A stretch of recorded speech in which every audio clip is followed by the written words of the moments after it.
রামেসা হত্যা মামলায় সোহেল দম্পতির বিরুদ্ধে চার্জশিট, আসামিদের পক্ষে আইনজীবী নিয়োগ, 7 কর্মদিবসে বিচার। জ্বালানিতে স্বনির্ভর হতে চায় বাংলাদেশ, বিদ্যুৎ নিরাপত্তা নিশ্চিত করবে সোলার প্রযুক্তি, প্রধানমন্ত্রী।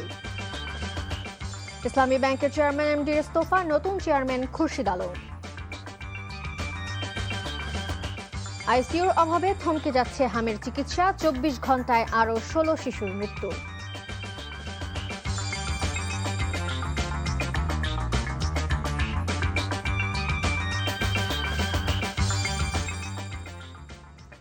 আসসালামু আলাইকুম, মালিহা হোসাইন স্বাগত জানাচ্ছি এনটিভির মধ্যরাতের খবরে। ক্রাউন সিমেন্ট শিরোনাম দেখছিলেন, এবার পুরো খবর। রাজধানীর পল্লবীতে 7 বছরের শিশু রামিসাকে ধর্ষণ ও হত্যা মামলায় আসামি সোহেল রানা দম্পতির বিরুদ্ধে চার্জশিট দাখিল করেছে পুলিশ। রোববার বিকেলে ঢাকা মহানগর শিশু সহিংসতা দমন ট্রাইব্যুনালের বিচারক চার্জশিট আমলে নিয়ে আগামী 1 জুন অভিযোগ গঠনের শুনানির দিন ধার্য করেন। এদিকে আসামিদের পক্ষে আইনজীবী নিয়োগ দিয়েছে সরকার। বিস্তারিত আপেল শাহরিয়ারের রিপোর্টে। সকাল 11:30টার দিকে কড়া নিরাপত্তায় ঢাকার চিফ মেট্রোপলিটন ম্যাজিস্ট্রেট কোর্টে হাজির করা হয় মামলার প্রধান আসামি সোহেল রানা ও তার স্ত্রী রূপা আক্তারকে। বিকেল 3:30টার কিছু পর আদালতে আনুষ্ঠানিকভাবে মামলার তদন্ত কর্মকর্তা অভিযোগপত্র দাখিল করেন। সেখানে ঘাতক সোহেল রানার পাশাপাশি সহযোগী হিসেবে তার স্ত্রী স্বপ্না আক্তারকে অভিযুক্ত করা হয়। মহানগর আদালত অভিযোগপত্রটি নারী শিশু নির্যাতন ট্রাইব্যুনালে পাঠিয়ে দেন। ট্রাইব্যুনালের বিচারক চার্জশিটটি আমলে নিয়ে আগামী 1 জুন অভিযোগ গঠনের শুনানির তারিখ নির্ধারণ করেন। ঢাকা মেট্রো দায়রার আদালতে অধীনে শিশু সহিংসতা দমন ট্রাইব্যুনাল যেটা আছে, ওই ট্রাইব্যুনালের যে বিচারক মাসুর সালেকিন, তিনি আজকে এই অভিযোগপত্র এবং চার্জশিট আমলে গ্রহণ করেন এবং আমল গ্রহণ করে আগামী 1/6/26 তারিখে মামলাটির অভিযোগ গঠনের জন্য দিন ধার্য করেন। এদিকে জঘন্য এই হত্যাকাণ্ডের ঘটনায় কোনো আইনজীবী আসামিদের পক্ষে আদালতে দাঁড়াননি। অন্যদিকে স্বরাষ্ট্রমন্ত্রী বলেছেন 7 কার্যদিবসের মধ্যে রামিসার হত্যা মামলার বিচার কাজ শেষ হবে। আমরা একজন স্পেশাল পিপি নিয়োগ করেছি শুধুমাত্র এই মামলাটা ডিল করার জন্য। সব কিছু বিবেচনায় আমরা আশা করছি খুব সম্ভবত 5 থেকে 7 দিনের ভিতরে এই বিচার কার্য সমাপ্ত হবে এবং সর্বোচ্চ শাস্তি নিশ্চিত করা হবে। আল্লাহর রহমতে ভবিষ্যতেও আমরা এই জাতীয় যে কোনো ঘৃণ্য অপরাধের অভিযুক্ত বা অপরাধীদেরকে কোনোভাবেই ছাড় দেব না। ন্যায় বিচার নিশ্চিত করতে সরকার আদালতকে সব ধরনের সহায়তা দিবে বলে জানান স্বরাষ্ট্রমন্ত্রী। Apple Shahriar, NTV news, Dhaka.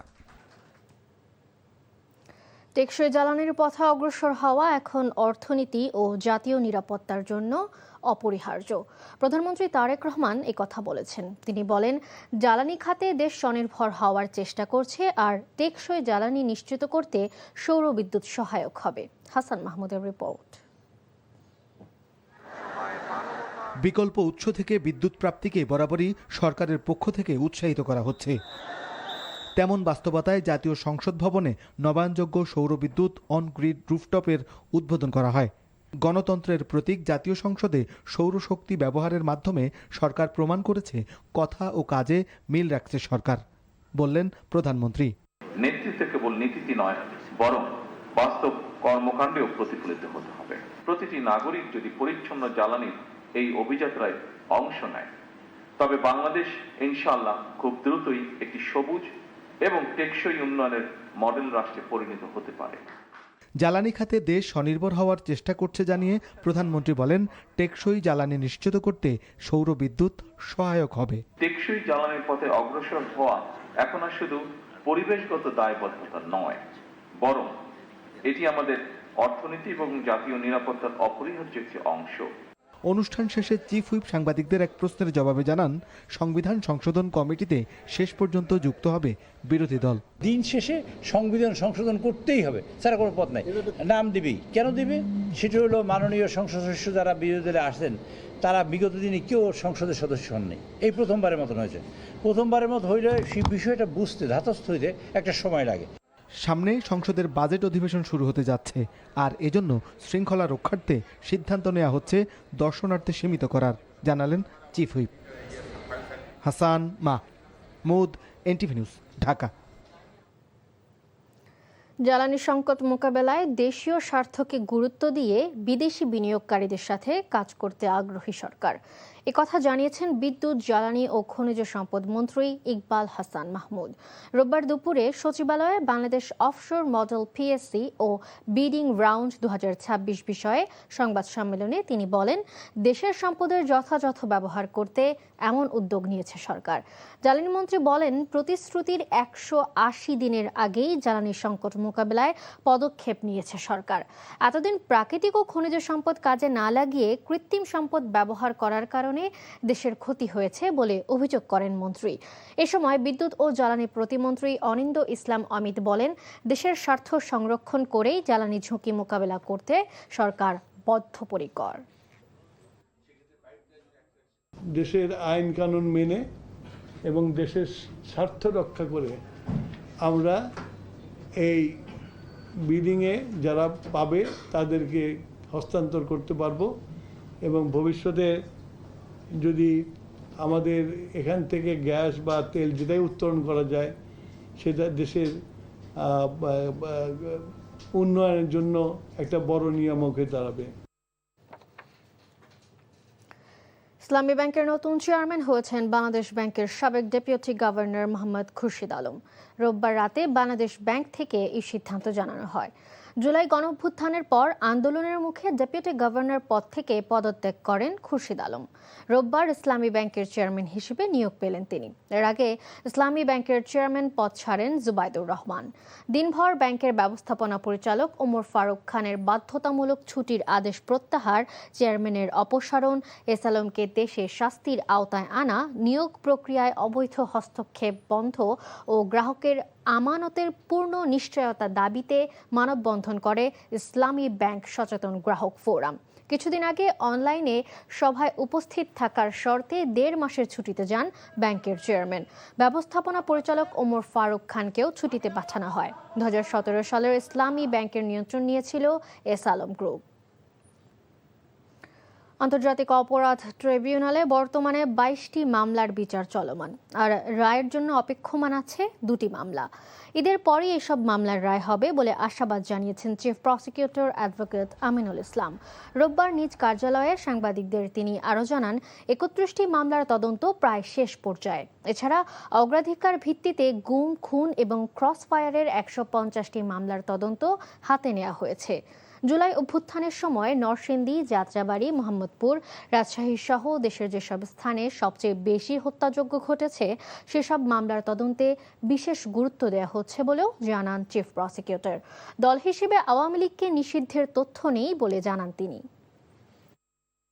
রূপা, মোজাম্মেল বাবু, পররাষ্ট্রমন্ত্রী দীপমণি, তারা যেহেতু হেফাজতে আছে তাদেরকে আমরা প্রোটেকশন চেয়েছি। আগামী তারিখে আমরা হয়তো আমাদের এই কেসে সোনারেস্ট দেখাবো। তারা সকালে সম্মিলিতভাবেই এই হেফাজতকে এরকম করে ম্যাসাকার করবার জন্য তাদের একটা পূর্ব পরিকল্পনা ছিল এবং পরিকল্পনা মাফিকই তো সেই কাজটা করেছে।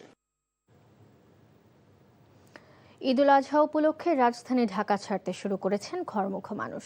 ভোগান্তি এড়াতে অনেকে আগেভাগেই বাড়িতে পাঠিয়ে দিচ্ছেন নারী ও শিশুদের। রোববার সকাল থেকে রেল স্টেশন ও বাস টার্মিনালগুলোতে ছিল যাত্রীদের চাপ।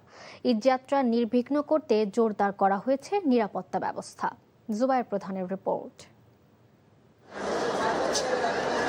ঈদযাত্রাকে কেন্দ্র করে রাজধানীর কমলাপুর রেল স্টেশনে বাড়ছে ঘরমুখ মানুষের ভিড়। পরিবার পরিজনের সঙ্গে ঈদের আনন্দ ভাগাভাগি করতে আগে ভাগেই ঢাকা ছাড়ছেন নগরবাসী।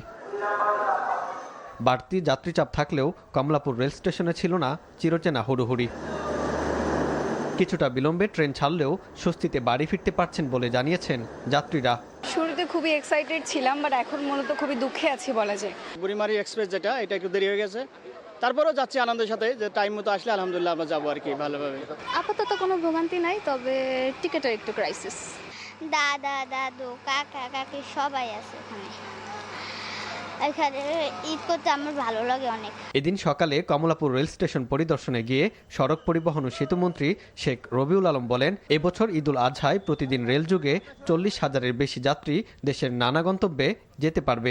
এবারের ঈদযাত্রা স্বস্তির হবে জানিয়ে মন্ত্রী বলেন, শিডিউল বিপর্যয় রোধে কাজ করছে সরকার। এরকম একটা ব্যবস্থার মধ্যে যা আছে তাই নিয়ে আমরা চেষ্টা করছি, আমি মনে করছি স্বস্তি হবে।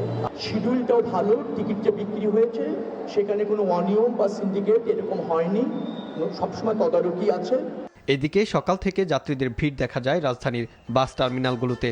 দূরপাল্লার বাস নির্ধারিত সময়ে ছেড়ে গেলেও ঈদকে ঘিরে কয়েকটি পরিবহনে বাড়তি ভাড়া আদায়ের অভিযোগ যাত্রীদের।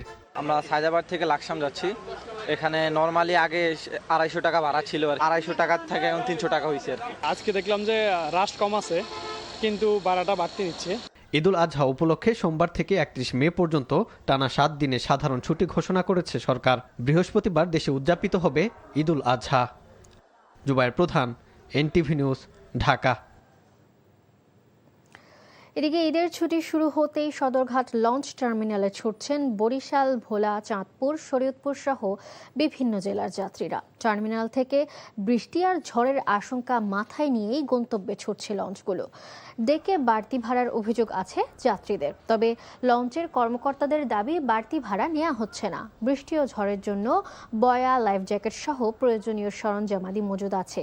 নিয়োজিত আছে পুলিশ, কোস্টগার্ড, ফায়ার সার্ভিসের অতিরিক্ত সদস্য। ঈদুল আজহা উপলক্ষে লঞ্চগুলোতে আলোকসজ্জা করা হয়েছে। ঝিনাইদহে ছাত্রদলের মামলায় এনসিপির কেন্দ্রীয় যুগ্ম সদস্য সচিব তারেক রেজাকে গ্রেফতার করেছে পুলিশ। রোববার সন্ধ্যায় ঝিনাইদহ স্টেডিয়াম সংলগ্ন ফ্যামিলি জোন মিলনায়তনের সামনে থেকে তাকে গ্রেফতার করে সদর থানা পুলিশ।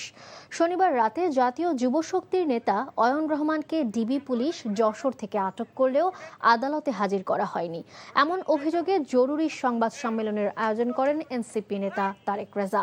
সেখানে পৌঁছানোর পরই তাকে গ্রেফতার করা হয়। গত 22 মে ঝিনাইদহে এনসিপির মুখ্য সমন্বয়ক নাসির উদ্দিন পাটোয়ারির সফরকে কেন্দ্র করে ছাত্রদল নেতাকর্মীদের সঙ্গে এনসিপির নেতাকর্মীদের হাতাহাতি, মারামারি ও ধাওয়া পাল্টা ধাওয়া ঘটনার ঘটে। ওই ঘটনায় এনসিপি ও ছাত্রদল পাল্টাপাল্টি মামলা করে।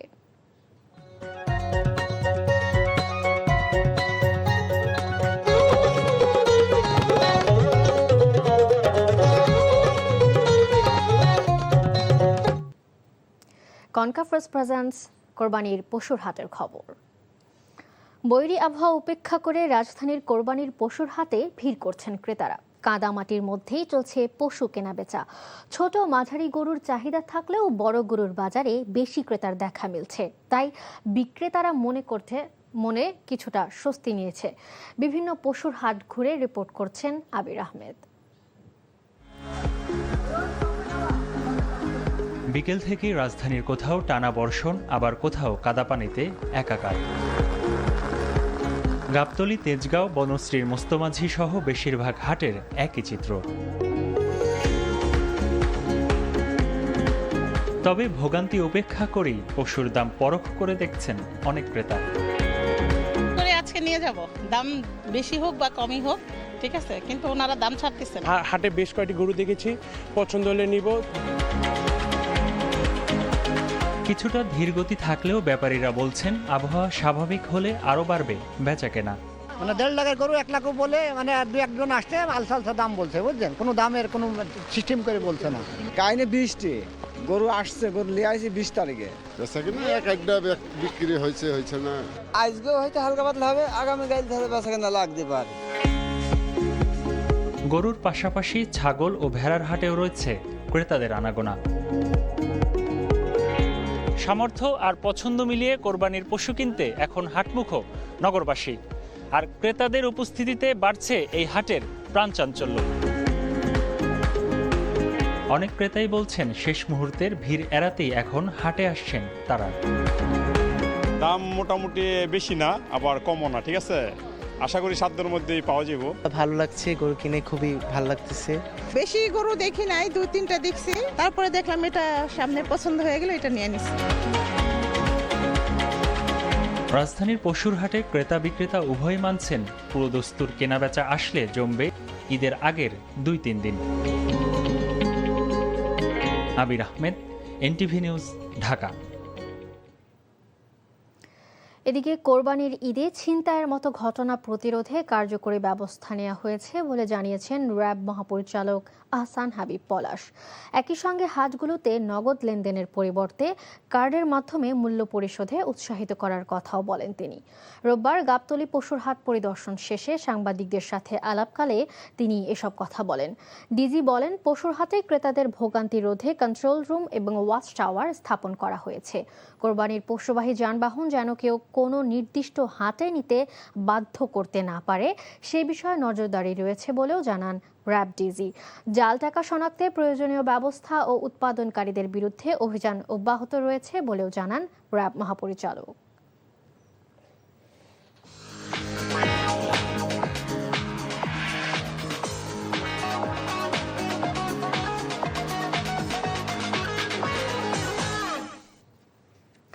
মার্কেন্টাইল ব্যাংক অর্থনীতির খবর।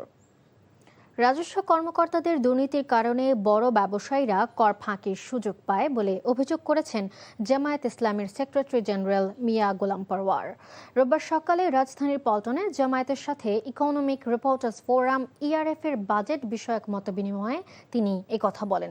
জনবান্ধব বাজেটের দাবি জানিয়ে গোলাম পরওয়ার বলেন, শিক্ষা, স্বাস্থ্য ও কৃষি খাতে বরাদ্দ বাড়াতে হবে। জামায়াতের সহকারী সেক্রেটারি জেনারেল হামিদুর রহমান আজাদ বলেন, রাজস্ব ব্যবস্থা দুর্বলতা কাটানোর পাশাপাশি অর্থ পাচার রোধে কার্যকর ব্যবস্থা গ্রহণ করতে হবে। এ ব্যাপারে সরকারের পরিকল্পনা জনগণকে জানাতে হবে। এসব রোডম্যাপ দিতে না পারলে জনকল্যাণমুখী বাজেট নিশ্চিত করা সম্ভব নয় বলেও মত দেন তিনি। যারা আদায় করেন, এনবিআরসি অথরিটি, ইনকাম ট্যাক্সের অথরিটি, যারা ট্যাক্স ধার্য করছেন, যারা নিচ্ছেন, যারা ভ্যাট ধার্য করছেন, পদে পদে, সময় নাই, পদে পদে এখানে ব্যাপক দুর্নীতি। খাতুনগঞ্জের অনেক ব্যবসায়ীরা ডেলি 1 কোটি টাকা তাদের ব্যবসা, বেচা কেনা, বছরে সে ট্যাক্স দেয় 10,000 টাকা। মাঝখানে কি হয়? আরো অনেক সমাজের খাত এবং ব্যবসা বাণিজ্য ট্যাক্সের এবং রেভিনিউর যথেষ্ট সোর্স আছে যেখানে সীমাহীন দুর্নীতিতে আমরা আকণ্ঠ নিমজ্জিত। ফলে আয়ের ক্ষেত্রে যেমন পক্ষপাত দুষ্ট, যার সাথে যার পলিটিক্যাল লিঙ্কেজ আছে, ফ্যাসিনেশন আছে, আনডিউ প্রিভিলেজ যারা গ্রহণ করে, সেখানে ট্যাক্স ভ্যাট বসানোর ক্ষেত্রে একটা আলাদা দৃষ্টিভঙ্গি। প্রবাসের খবর। যুদ্ধ পরিস্থিতি সামলে সংযুক্ত আরব আমিরাতে স্বাভাবিক পরিবেশ ফিরেছে বলে মন্তব্য করেছেন বাংলাদেশ কমিউনিটির বিশিষ্টজনরা। আমিরাত থেকে মামুনুর রশিদ জানান, সম্প্রতি কমিউনিটি থেকে প্রাউড অফ ইউএইর অনুষ্ঠানের মাধ্যমে এই কৃতজ্ঞতা প্রকাশ করা হয়। যুদ্ধ পরিস্থিতিতে জানমালের নিরাপত্তা পেয়ে কৃতজ্ঞতা প্রকাশ করেন বাংলাদেশিরা। বক্তারা বলেন, আমিরাতে প্রায় 10 লাখ বাংলাদেশি চাকরি থেকে শুরু করে বিভিন্ন ব্যবসার সঙ্গে সম্পৃক্ত। বাংলাদেশের রেমিটেন্স প্রেরণে অন্যতম শীর্ষ আমিরাতের সঙ্গে কূটনৈতিক সম্পর্কের পাশাপাশি দ্বিপাক্ষিক বাণিজ্যিক সম্পর্ক বিস্তৃত করা গেলে তা বিদ্যমান ভিসা জটিলতা নিরসনে ভূমিকা রাখবে বলে মনে করেন প্রবাসীরা। শিল্প খাতে বলেন, শিক্ষা খাতে বলেন এবং আমাদের কালচার বলেন, দুই দেশের কালচারের সাথে একটা সমন্বয় রাখলে কিন্তু আমরা এগিয়ে যেতে পারবো, এদের পাশাপাশি যেতে পারবো। বাইরের থেকে শুনছি, দেশের থেকে শুনছি এখানে কি হচ্ছে, কিন্তু আমার নিজের চোখে এখনো পর্যন্ত আমি দেখিনি। এত নিরাপত্তা, এত ইয়ে দিয়ে রেখেছে আমাদেরকে। এটা সেকেন্ড হোম। তারা বাংলাদেশের মানুষ, তাদের সাথে একাত্মতা, তাদের সুখে যেভাবে ছিল, দুঃখে সবসময় আমরা একসাথে আছি। নারী ক্রিকেট ইতিহাস পরিবর্তনের প্রত্যয় নিয়ে এবার বিশ্বকাপে যাচ্ছে বাংলাদেশ। আগের সব আসর মিলিয়ে 3 জয় পেলেও এবার আসন্ন বিশ্ব আসরে অন্তত 2টি ম্যাচে জয়ের সুযোগ দেখছেন নিগার সুলতানা জ্যোতি। এছাড়াও ইংল্যান্ডের কন্ডিশনে দলে মাত্র 2 জন নিয়মিত পেসার নেয়ার ব্যাখ্যা দিয়েছেন অধিনায়ক। নিলয় মজুমদারের রিপোর্ট। নারী টি-20 বিশ্বকাপে নিজেদের পুরনো রেকর্ড উজ্জ্বল করতে চায় বাংলাদেশ। আগের 6 আসরে 25 ম্যাচ খেলে জয় এসেছে মাত্র 3টিতে। এবার অবশ্য বড় স্বপ্ন দেখছেন জ্যোতি। গ্রুপে ভারত ও দক্ষিণ আফ্রিকার মতো দল থাকলেও পাকিস্তান ও নেদারল্যান্ডসকে লক্ষ্য মনে করছে বাংলাদেশ। আমাদের দুটো ম্যাচে যেমন হচ্ছে আমি মনে করি যে আমাদের অনেক বড় চান্স থাকবে উইন করার। সেটা হচ্ছে একটা হচ্ছে নেদারল্যান্ড, একটা পাকিস্তান। ভালো খেলতে চায় না, শুধু আমরা ম্যাচ উইন করতে চাই। সো ওই দিক থেকে চিন্তা করলে আমার কাছে মনে হয় এবার আমরা আরো বেটার ওয়েতে আরো 2 থেকে 3টা ম্যাচ উইন করার দিকে চিন্তা ভাবনা আমাদের আছে। ইংল্যান্ডে কন্ডিশন পেস বান্ধব হলেও মাত্র 2 জন পেসার নিয়ে বিশ্ব আসর খেলতে যাচ্ছে বাংলাদেশ। স্কোয়াড আমি বলবো যে যেভাবে সবকিছু বিবেচনায় রেখে আসলে সিলেকশন করা হয়েছে, সিলেক্টর এভাবেই চিন্তা করেই টিম দিয়েছেন সো ফার। এবং আমি যেটা মনে করি যে ওয়েল এনাফ ব্যাটার আছে, বোলিং অ্যাটাকে অনেক ভালো আছে। সো এখন হচ্ছে আসলে আমাদের ভালো খেলার পালা। বিশ্বকাপের আগে স্কটল্যান্ডে প্রস্তুতিমূলক ত্রিদেশীয় আসর খেলবেন জ্যোতিরা, যেখানে তাদের অন্য প্রতিপক্ষ নেদারল্যান্ডস। 14 জুন ডাচদের বিপক্ষে ম্যাচ দিয়ে বিশ্বকাপ শুরু করবে বাংলাদেশ। নীলা মজুমদার, এনটিভি নিউজ, ঢাকা। প্রবাসী ফুটবলার ছাড়াই আসন্ন ডায়মন্ড জুবিলি ফুটবল টুর্নামেন্টের জন্য 32 সদস্যের প্রাথমিক দল ঘোষণা করেছে বাফুফে। আগামী 1 থেকে 10 জুন মালদ্বীপে অনুষ্ঠিত হবে এই আন্তর্জাতিক টুর্নামেন্টের সামনে রেখে সোমবার থেকে শুরু হচ্ছে অনুশীলন ক্যাম্প। রাজধানীর একটি টিম হোটেলে রিপোর্ট করবেন ফুটবলাররা। এই যুব দলকে নেতৃত্ব দেওয়ার দায়িত্ব দেওয়া হয়েছে আবাহনীর কোচ মারুফুল হককে। বাংলাদেশ তরুণ দলের পাশাপাশি এবারের আসরে অংশ নেবে স্বাগতিক মালদ্বীপ, আফগানিস্তান ও পাকিস্তান। জানা গেছে বাকি 3টি দলেই তাদের সিনিয়র জাতীয় দল পাঠানোর পরিকল্পনা করছে। ফলে নোভা চন্দনদের জন্য বড় এক পরীক্ষার মঞ্চ হতে যাচ্ছে এটি। এই ছিল মধ্যরাতের খবরে। এই খবরের ভিডিও সহ আপডেট জানতে ভিজিট করুন এনটিভি অনলাইন www.ntvbd.com। এছাড়াও এনটিভির জনপ্রিয় সব অনুষ্ঠান ও খবরের আপডেট জানতে ভিজিট করুন আমাদের ইউটিউব ও ভেরিফাইড ফেসবুক পেজ। ধন্যবাদ সবাইকে। শুভরাত্রি।